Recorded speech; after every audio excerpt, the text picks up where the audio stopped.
Mr. Pat Chapman, you're live and ready to go. Thank you so much, Jerry. Welcome, everybody.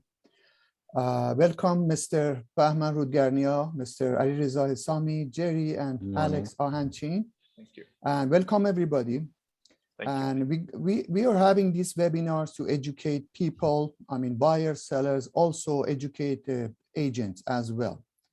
So we are happy that today we're going to talk about tenancy issues that we had a first part before. Today we're going to talk about the second part. And before we start, I'd like to mention that at United Realty of Canada, we offer a very good package, very good split plan for agents, new agents, especially for new agents. Also, we have a special plan for top producer and top producer agents. And we're going to provide leads, provide coaching, and also provide CRM system. So we're going to coach agents, and the split is very affordable. And if anybody wants to know more information about this, they can call me, call Alex. We can be more than happy to sit down and talk about it over the Zoom, over the phone. And that's for that. So thank you very much, everybody. I'm going to ask Mr. Rudgarnia and Hesami to start. Good morning, ladies and gentlemen. My name is Bahman Rudgarnia, and here I'm accompanied by my friend and colleague, Mr. Hesami. And this is the second round, the second session. We are talking about tenancy issues, and let me ask Ali to say hi to you guys. Good morning. My name is IssuesPART. I'm licensed paralegal. First of all, as I said before, this is not a legal advice. This is just a seminar.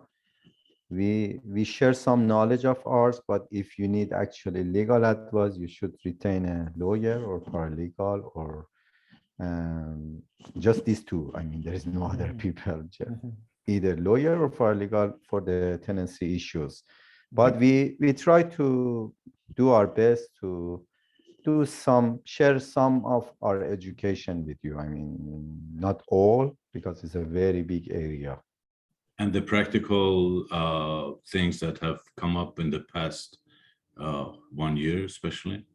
So anyways, I'll take 5 minutes to just breeze through what we covered last time for those who might have missed that one.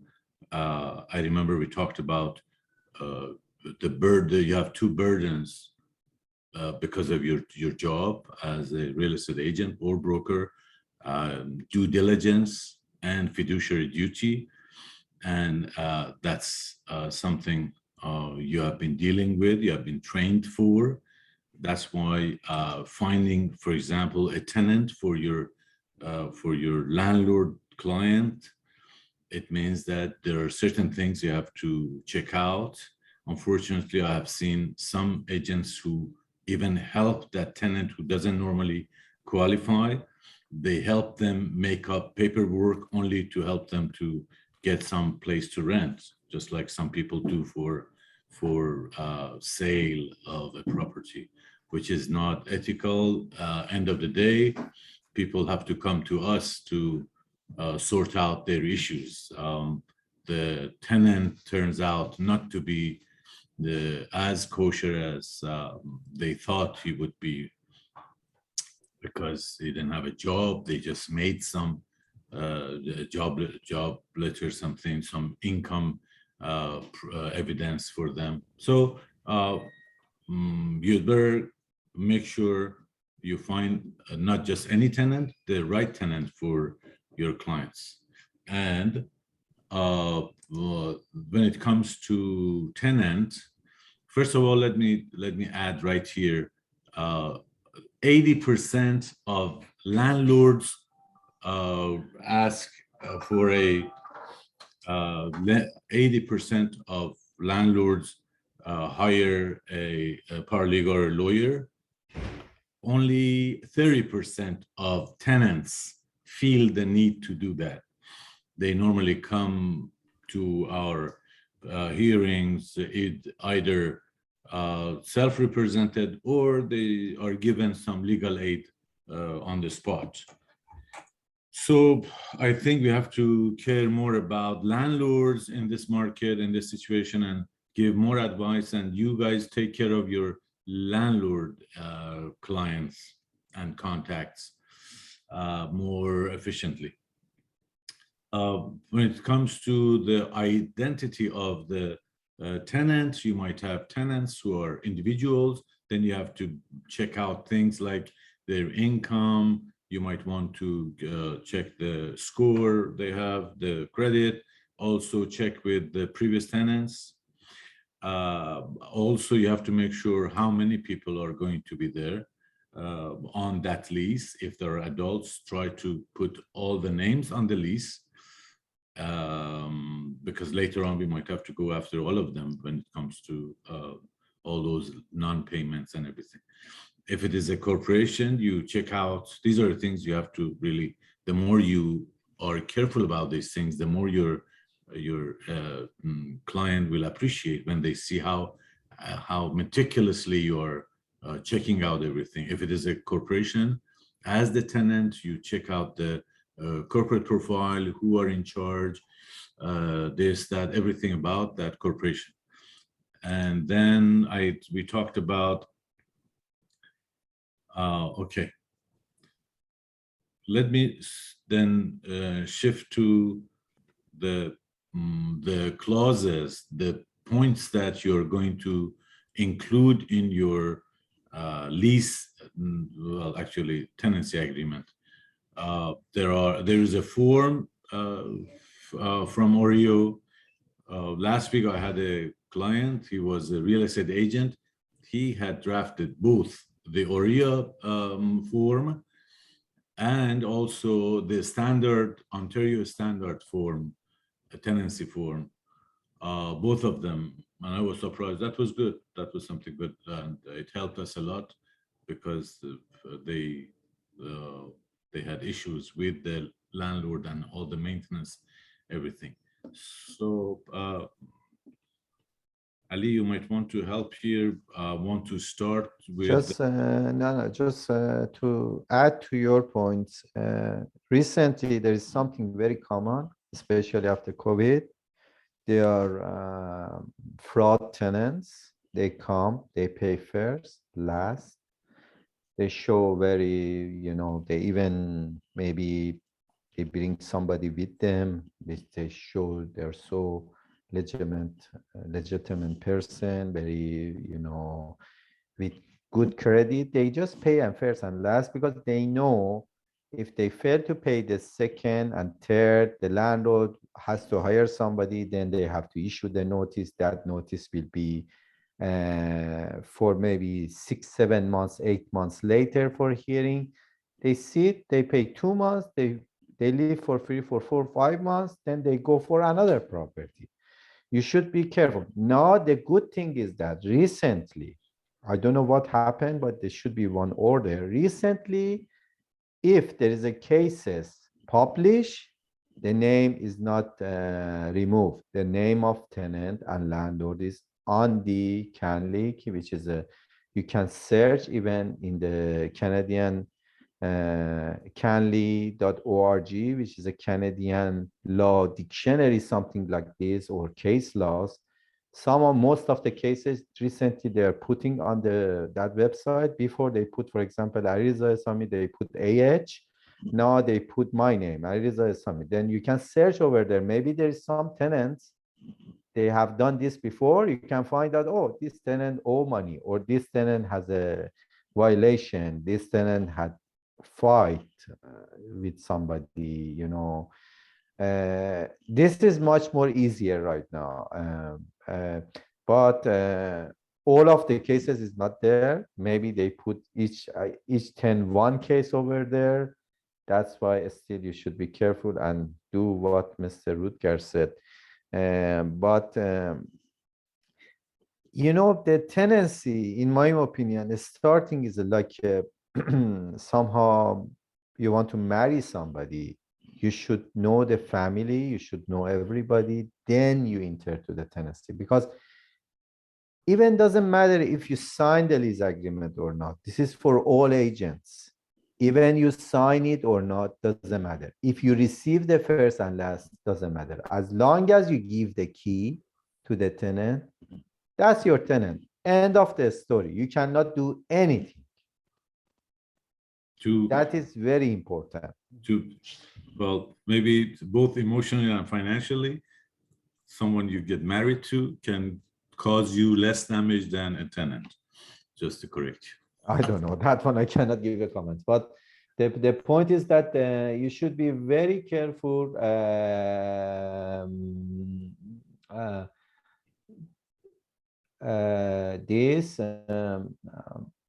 To answer to one of the audience question, doesn't matter what kind of lease agreement you have with the tenant, even it's from Oreo, if it is from the start on lease agreement, or you have a piece of paper, you write, this is my tenant, this is the monthly rent, this is last first, and you should prepare the form. The major thing is that it doesn't matter what you write to on that this lease agreement. The main thing is that whatever you write, they don't care. The Residential Tenancy Act applies, and that's the main thing. Even if you don't have a lease agreement, nothing will happen. But you can add something in your lease agreement, which is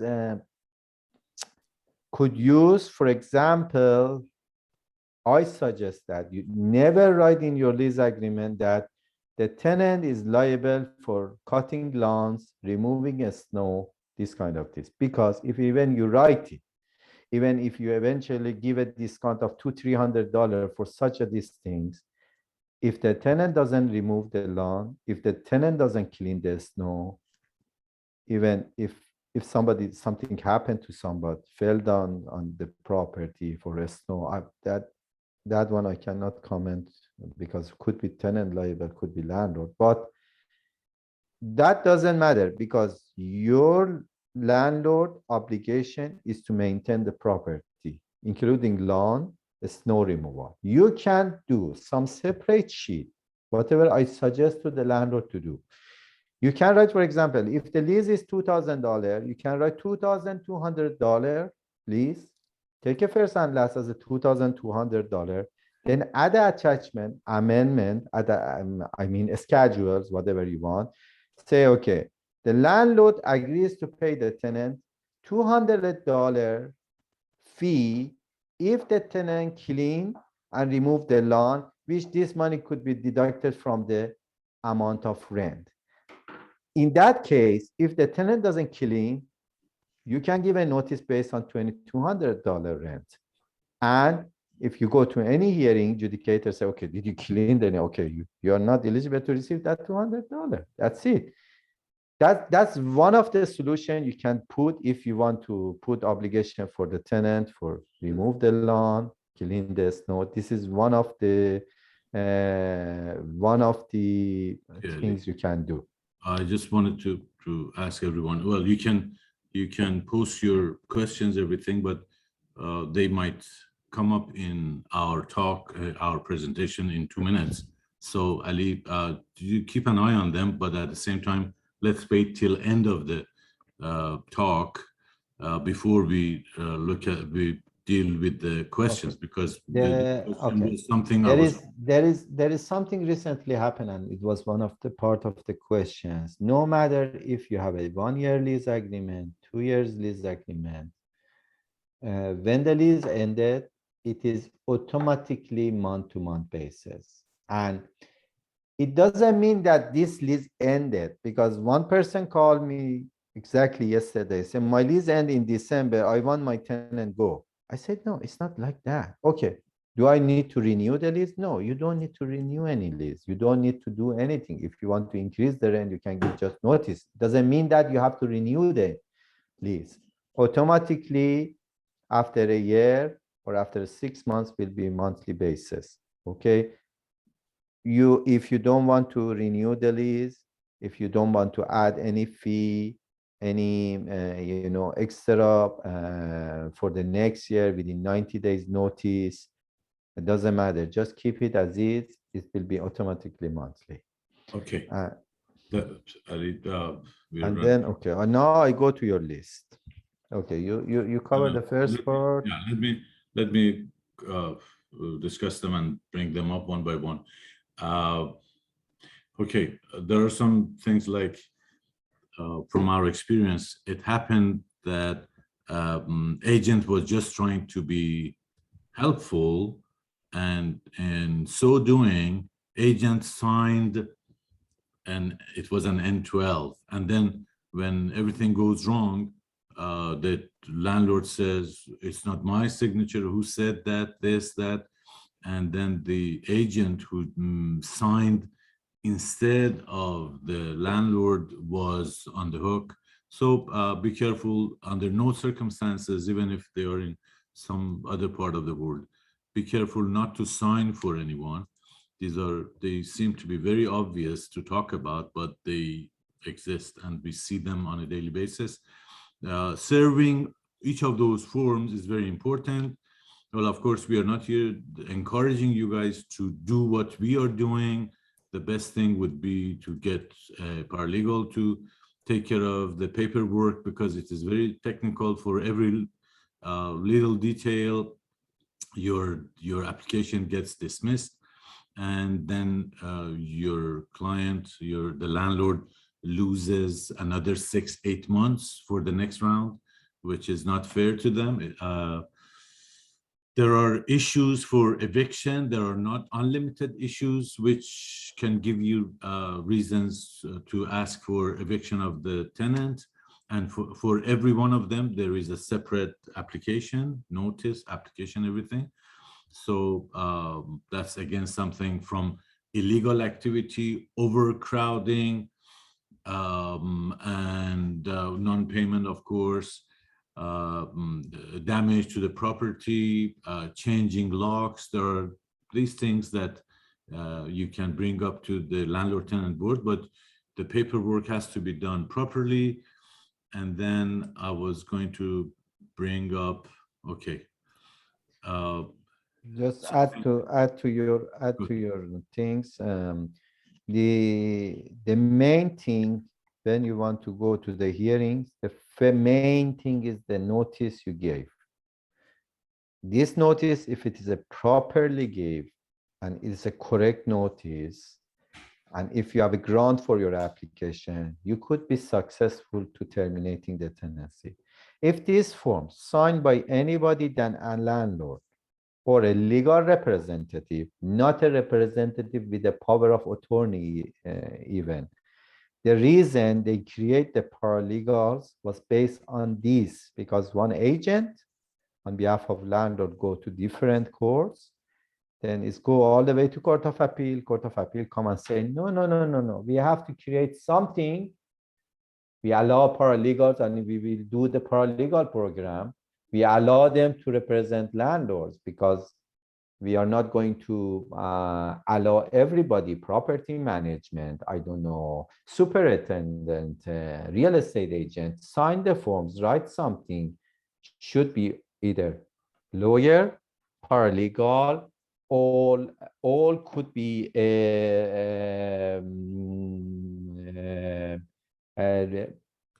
landlord itself, not even wife, not husband, or something else. Okay, and then this is one of the main thing. Now, if you don't know which kind of notice you give, which you don't have to give as a real estate agent, first of all. But if you give a confusing notices, your application will be dismissed. If you give different notices, your application will be dismissed. You have the wrong date, your application will be dismissed. It means that you help the landlord say, okay, I will prepare the form. You're my friend. I want to give you some, things. I help you. You prepare the form, give a landlord sign. You go and serve it. 6 months later, you go to the hearing. Somebody like me come, represent the tenant, make one small argument, whole application dismissed. You have to come back again 6 months later. That's Okay. it. Yeah, thank you very much. And then again, back to the issues that you include in the lease agreement, which will be very helpful when it comes to us to get involved. You have to have some idea about the damages on one hand and wear and tear on the other hand. So what is considered to be normal wear and tear in the property, and what is damages, and which damages. There's a handout I'll share with Mr. Jabdan so that he can share with all of you guys. There's a handout which talks about by LTB, which talks about which of the damages or wear and tear is landlord's responsibility, which is tenant's responsibility, which is very important. I can see that people don't have a clear idea which one is whose responsibility.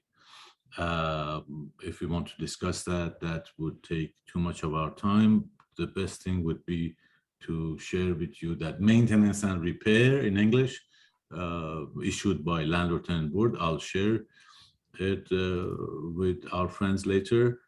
And it says like landlord's responsibility, you might want to include all this in your lease agreement: electrical, plumbing, heating system, appliance, carpets, walls, roofs, ceilings. I'm just reading from that. Windows, doors, locks, lighting, garage, laundry room, walkways or pool, everything. There is also something about the Investigation and Enforcement Unit of Ontario Ministry of Municipal Affairs and Housing. This one you have to know. Maybe you want to give the phone number to your client if they have issues to complain, even if it is about that changing locks, or they have problem with or there are issues with fire. Okay, with fire, you can give them this Ontario Fire Marshal, ofm.gov.on.ca. They can go there and read a lot of good stuff and find the phone numbers, everything, if they want to get fire department involved. Sometimes they don't feel safe in that basement because of the smoke detector or the things that they have piled up in a corner which can cause fire. So the other one I want to share the number with you is, Investigation and Enforcement Unit, IEU, which is 416-585-7214. Again, that is in the same handout. When you have them, I highlighted them for you so that you can find them and keep them handy. When you share this kind of stuff, these shortcuts, these real solutions with your clients, they appreciate it, they like it. Okay, so issues that you have to, it's good if you address them in your lease agreement. As I said, one was that. Insurance. I can't stress enough on the importance of insurance. And we are talking about landlord's own insurance and the tenant's insurance. And it's very important to make sure the tenant, before getting the key, they have insurance. Later on, if they can sell it, if they don't pay, that's something different. But in the beginning, they have to know that they have to have their own insurance. Ali, I'm sure you have come across. It's liability and content insurance. It's better.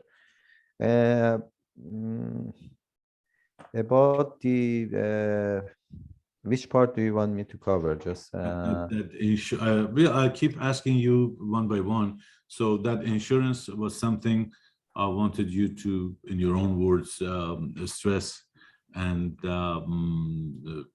Okay. The things that you shouldn't do. For last month's rent, don't do that. Don't do that.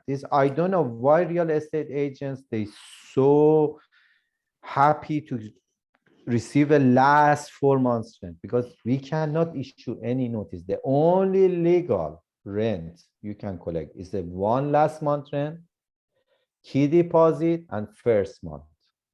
This is the only legal thing you can take. But if tenant agrees to pay advance payment for let's say four first months.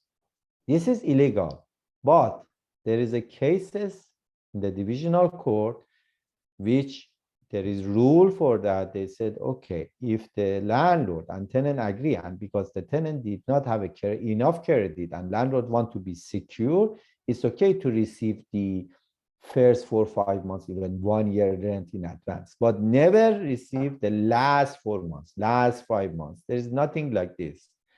Never collect any damage deposit.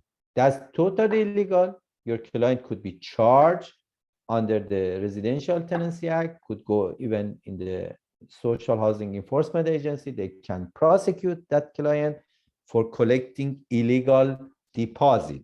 But last month, key deposit up to 200, 300, 400, even I saw 500. Something, maybe you have FOB, you have different things, its value is more. But technically, landlord tenant doesn't give more than $200 for key deposit based on the experience. But that is something you can put for the key deposit.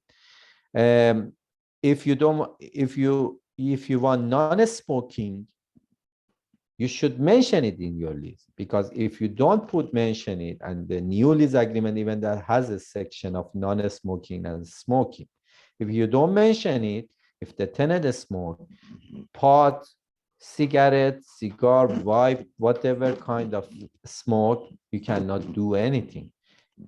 You should mention it in your lease to act on it if the tenant smokes. Especially, There's something weed growing, for example. You can say, okay, the tenant is not allowed to plant any weeds.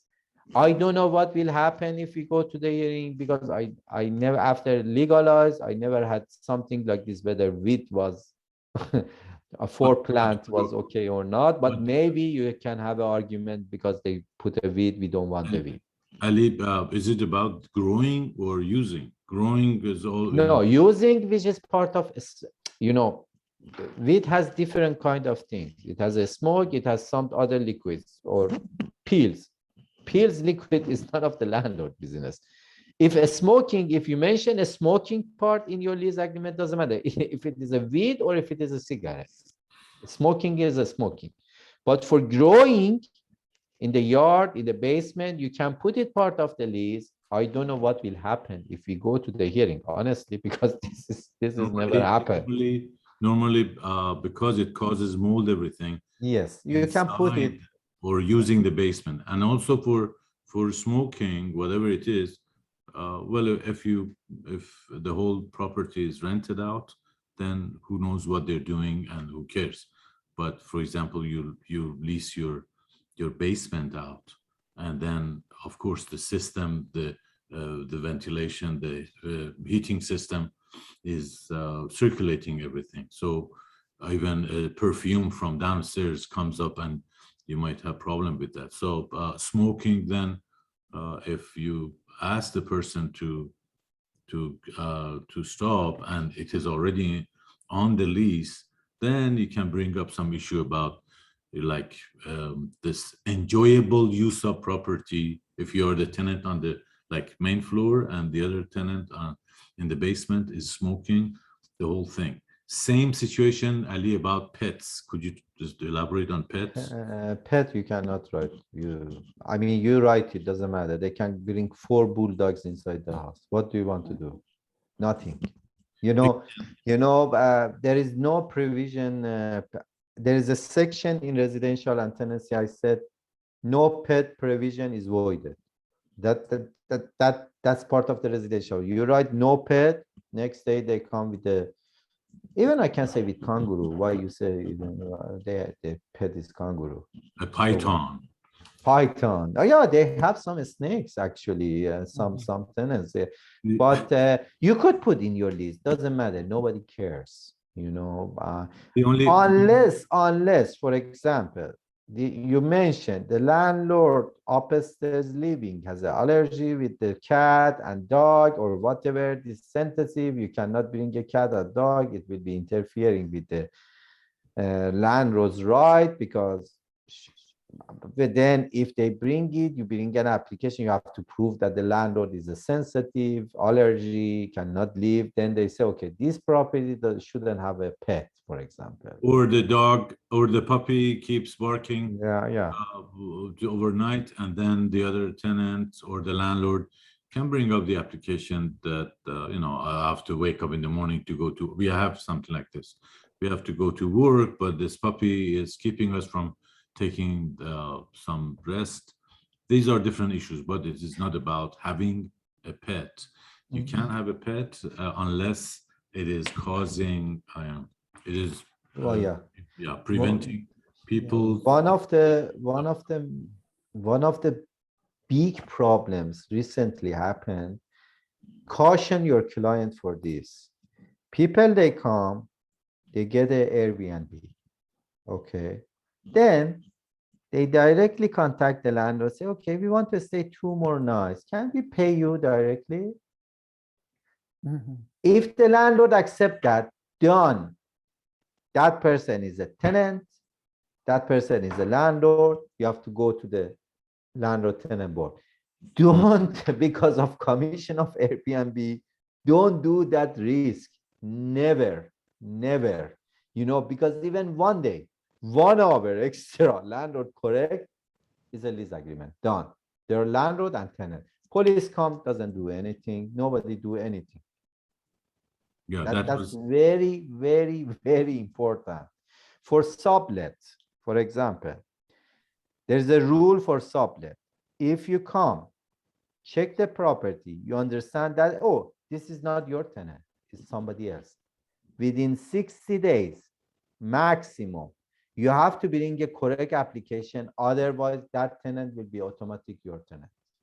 You should be very careful. If you see some sublet, assignment, these things without the landlord consent, you should immediately bring your application to the board and ask for termination of tenancy based on whatever you put in the application, which depends on the situation. Unless, for example, that one also you have to bring, or tenant has to bring. For example, tenant say, I want to assign it, and say, I don't want to assign it to this person. Then the tenant has to bring an application to allow the board to assign this to another person, One general things, when you give a key, it's not your home anymore. That's it. This is a general rule for the landlord and tenants. When you give the key to the tenant, as long as tenant pay the rent, as long as tenant is okay tenant, your landlord, that is tenant. That's it. Okay. And all right, let me explain. I'm sure we don't need to, for you guys, you're professional, you know the difference between sublease or sublet and assign.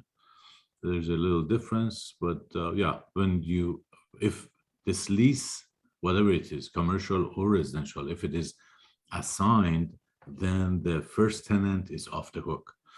If it is sublet, the new person and the old tenant, both of them, you can go after them for your rent. But assigning, then it means this lease agreement was assigned to a new tenant. This is something, again, you have to be careful with the terms and the details of either one. Let me take you one by one. Don't just go ahead. Let me, because I designed this. No, for I know for sure. Let me, So this one again, we touched each one of these topics one by one. Structural changes. These are the things that I have seen in lease agreements. They are smart things to include. And my point is, you spend 20 minutes, 15 minutes with your client, or even with the tenant that you found or is coming for your tenant, for your client in the beginning, and you review and mention each one of these in front of them. That helps a lot. Ignorance is the reason, the base for so many of these disputes and cases. So if in the beginning you mention these things, then your client appreciates, the landlord thanks you for the time that you spent with them, both of them, to explain these things, like structural changes. They cannot decide to make this kitchen open, or there are things that they cannot do on their own without a written consent from your landlord client. This is very important. Explain to both of them, especially to the other side. You don't say, well, he is the other side and I have duty to my client who is the landlord. No, if you do this, your client will appreciate it when they see that you're spending 20 minutes with the other side. Before you get the signature, you tell them this paragraph, even if that's even good if you want to put some space for their initials, so that you explain to them, do this, don't do this, you have the right for this, you don't have the right for that. You mentioned the appliances. Which are these appliances? Sometimes there is microwave, sometimes there is not, things like this. And then, as Ali was talking about cleaning, maintenance, as a general rule, based on the act, maintenance is with the landlord, is the responsibility of the landlord. And so when it comes to snow or cutting the grass, the lawn, then you have to make an extra arrangement. Other than that, you are not off the hook at all by just putting a line in that lease agreement. And I talked about difference between sublet and assign, very important. And then when it comes to the by the way, all these months and years they are there, this entering the property is an issue. Ali, it's very important. People sometimes they do things which is not legal and they just didn't know that. Yeah. The landlord doesn't know what to do if they want to do inspection, for example, once a year, twice a year. Other than emergency cases, the neighbor calls and says there is some noise of running water coming from your basement. Then that's different. But normally you have the right to pop in, take a look at your own property once, twice a year. So what's the proper procedure, Ali? You should at least give 24 hours notice. You have to specify in the notice why you want to enter. The notice shall post it at the door. You can put a sticker, for example, tape on the door. Preferably take a picture of the time you put the notice on the door. The time of entry shouldn't be before 8 a.m. and after 8 p.m. There is no rule that say you cannot give a notice from 8 to 8, but in the based on the experience, if you put I am coming 8 to 8, if any adjudicator and if the tenant doesn't allow you to come inside, any adjudicator doesn't harsh the tenant for that, because you should, for example, say, okay, tomorrow or the day after tomorrow between 4 to 6, the landlord come for inspection. The reason is to, for example, inspect the property, or the reason is to show the prospective buyer or mortgagee or whatever. Even if you want to sell your property, if you go and every day put one notice for the next day, and next day you go with the prospective purchaser, tenant cannot say why. And if they say why, you can call the same law enforcement agency of the landlord and tenant board, social housing enforcement agency, they prosecute. The only time you don't need to give a notice is the time that the tenant gave you notice of termination of tenancy, or you and your tenant sign an agreement to end of tenancy. For example, tenant say, I want to move to another property, I'm leaving within 60 days, they give you one notice official. After that, you can, without the notice, knock the door, open the door, and show to the prospective tenants or buyers or whatever. And as Mr. Rudgar said, in an emergency situation, water running, I don't know, some problems happen. Even if you hear a screaming, somebody's maybe stabbing somebody, it's better to call police, but you can enter, say it was an emergency situation. But one of the audience send a message, can we do it by email? Yes, if the tenant accept and acknowledge, confirm, respond to you by email, yeah, that's okay. And you show the same thing to the law enforcement agency, say, okay, we have a permission of the tenant to go in. But if the tenant, you send an email, doesn't respond, then you go next day, they don't allow you in, say, okay, you didn't give a proper notice. The proper notice should be posted on the door. You know, even if you call the police at the time, the police come and say, let them come in. They show us the notice of entry. You should let them come in. These things happen so many times. And if the tenant doesn't allow you to in 2-3 times, then you can ask a legal representative to how we issue the notice to terminate this tenancy for that. One of the audience asked for garnishing these things. Nobody is liable in the landlord tenant board. Just tenant is liable, that's it. If you put a guarantor or whatever, they don't care, you know. That's for your security only. But honestly, guarantor, I don't know how can you enforce something with a guarantor. You can't. Okay, thank you very much. And there are so many other things I want to squeeze in for N12. There are so many technicalities. But before I get there, other things that you have to make sure you mention them. That's good. These are helpful hints if you have them in your lease agreement.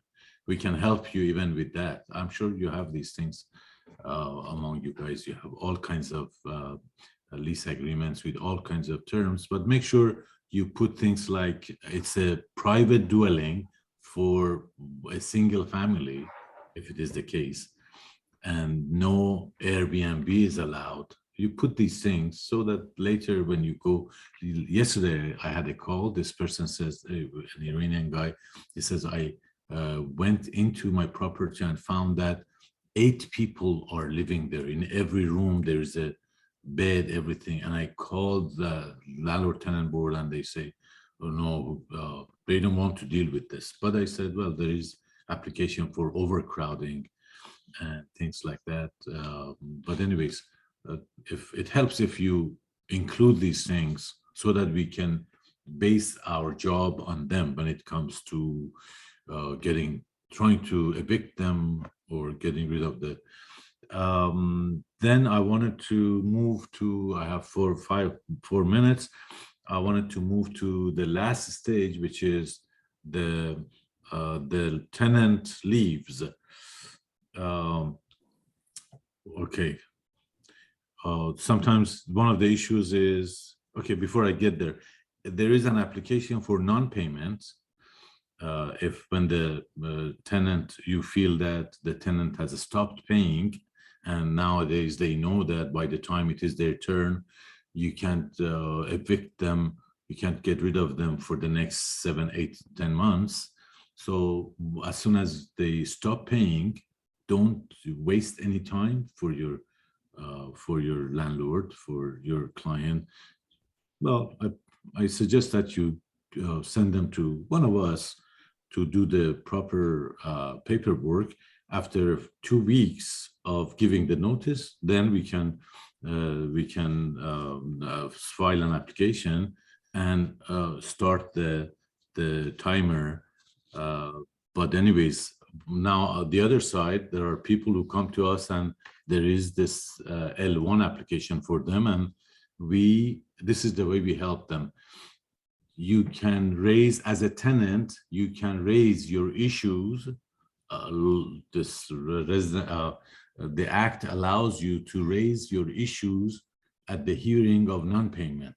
You can say, I stopped paying because the temperature was always low, because the laundry didn't work, this, that. So again, these are the issues that can be brought up at the time when we are dealing with non-payment cases.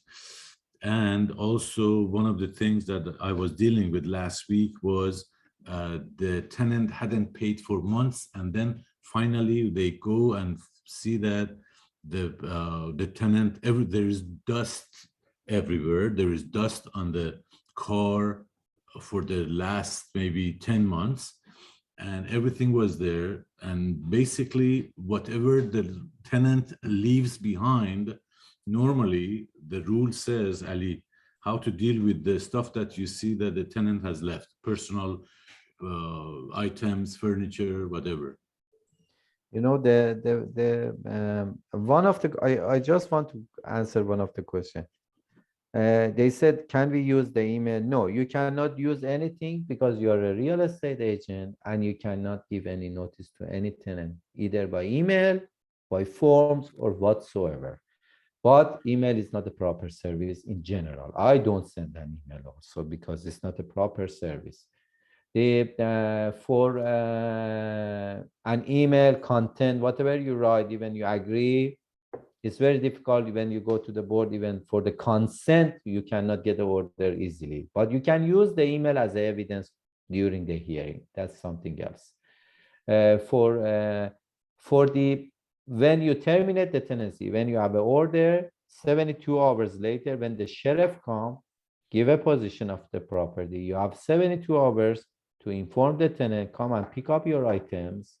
Otherwise, I can dispose it or whatever you want to do with the items. It's not the tenant, but you have to prove that you gave a 72 hours notice to the tenant, because the tenant can bring an application and ask for return of the property. That's why you should be very careful to give that 72 hours notice after the termination of the tenancy.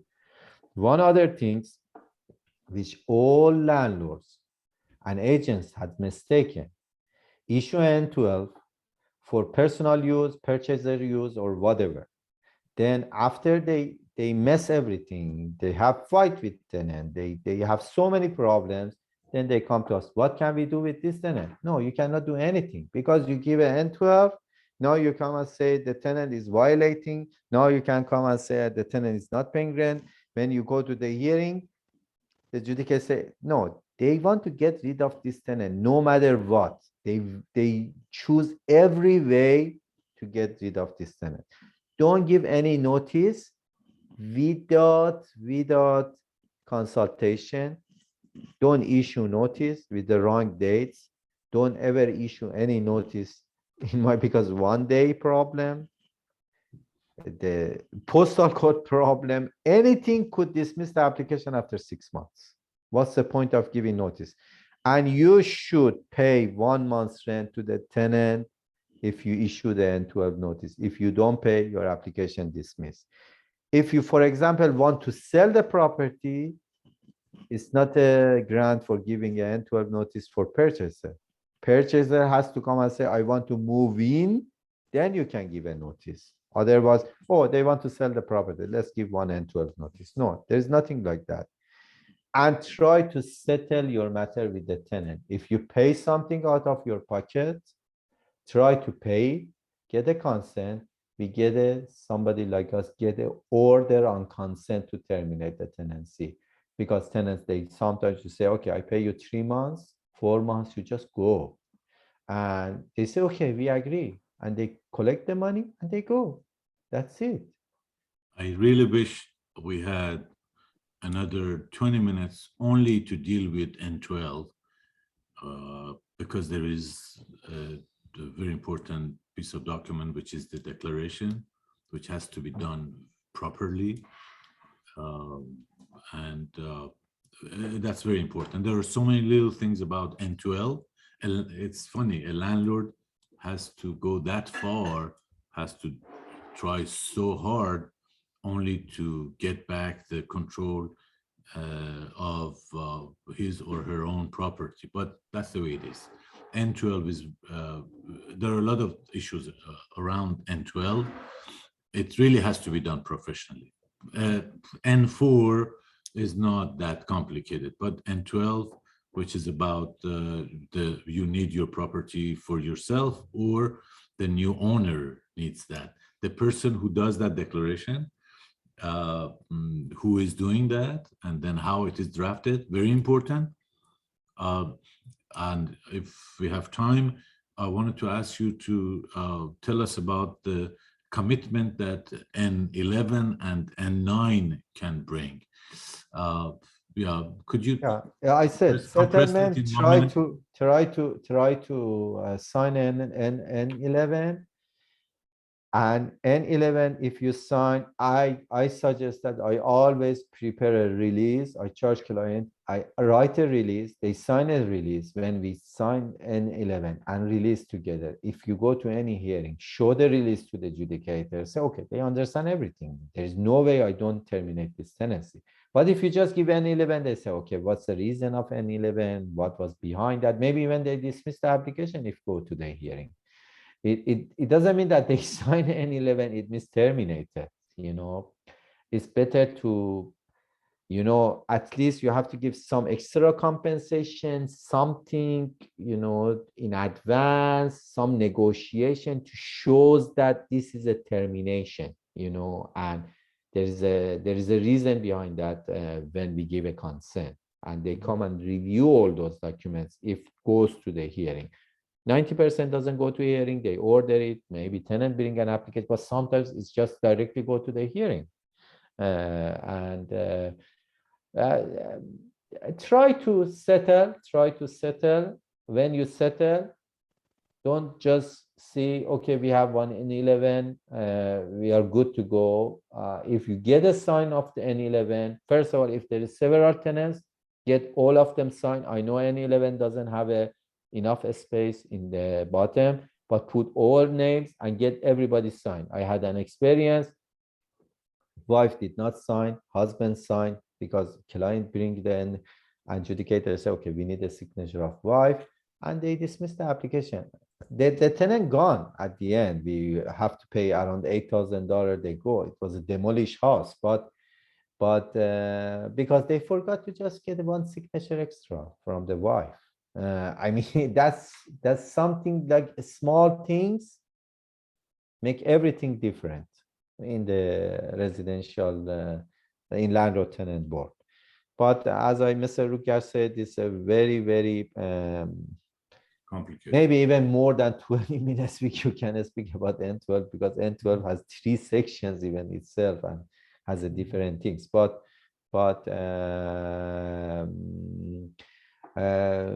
tenants, they sign N11, they change their mind, but if you have a reason and you show the release, I had several times, I go to every hearing and none of those applications dismissed, and always they terminate the tenancy. That they just give extra time, that's it. I want to finish this, but before that, I want Ali to remember what is the first line on Residential Tenancy Act. Yeah, they said to protect the tenant for illegal rent increase, and to be, I don't know, something like it. The purpose of act is to protect the tenant. Protect the rights of the tenants. So the whole thing that LTB is made to protect them. So if you're on the side of the landlord, you have an uphill battle. And so be very careful. And with these time frames that we have, if they miss or your case is dismissed, the next time they give you would be 6 months away, and all these months your landlord is not receiving any rent. It is not fair to them. Be very It's not just 6 months. Sorry to interrupt. The problem is they say, okay, you had this application before. It was your intention at that time. No, we are going to deal with this application. Then you have to fight for 3 years to get rid of that tenant, because the previous one was a problem. I had several times the previous landlord has some mistake. Then I say, oh, buddy, your cost will be much more if initially you come to me. I just finished this so much easier. Don't do it yourself if you don't know how to deal with these forms, or you don't have any idea. There are questions, but we are, I guess, sure run out of time. But we'll make sure your questions are not unanswered. Somehow we will get them. Talk to us, call us, and we are at your service. Thank you so much. We can have another one, part 3, if you guys agree. It will be Just pleasure. arrange with Mr. Rutger, please. Sure. If I don't have any hearings, because so many days at this time we are in middle of court hearings. But Okay. we will arrange that. That's fine. Thank you so much. Even if we have to push it for sometime in the afternoon, we are okay with that. And it was a great pleasure. What time afternoon? After 4, 5, always hearings done. You know, Courts normally are done by 5.